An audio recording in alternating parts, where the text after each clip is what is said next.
પ્રાંતિજ નગરપાલિકાની સામાન્ય સભા યોજાઈ। પ્રાંતિજ નગરપાલિકાની સામાન્ય સભા તારીખ 31 જૂન 2025ના રોજ બપોરે 4 કલાકે પાલિકાના સભાખંડમાં યોજાઈ। આ સભામાં ચીફ ઓફિસર, પાલિકા પ્રમુખ, કાઉન્સિલરો તથા પાલિકાના કર્મચારીઓ ઉપસ્થિત રહ્યા।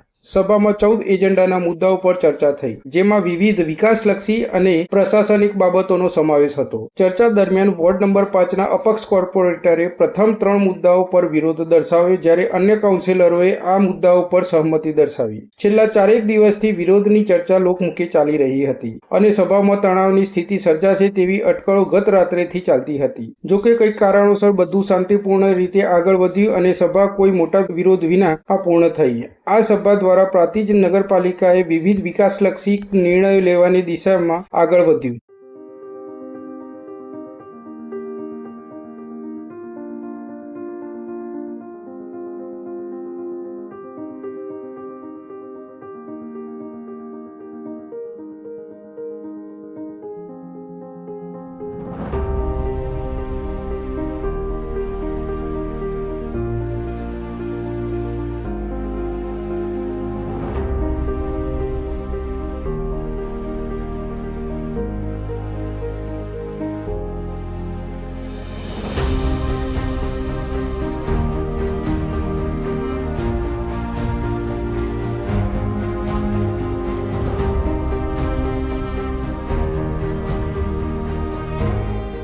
શાંતિપૂર્ણ માહોલમાં યોજાયેલી આ સભા નગરના હિતમાં નિર્ણાયક સાબિત થઈ શકે છે। ગૌતમ મિસ્ત્રી, સ્વદેશ ક્રાંતિ।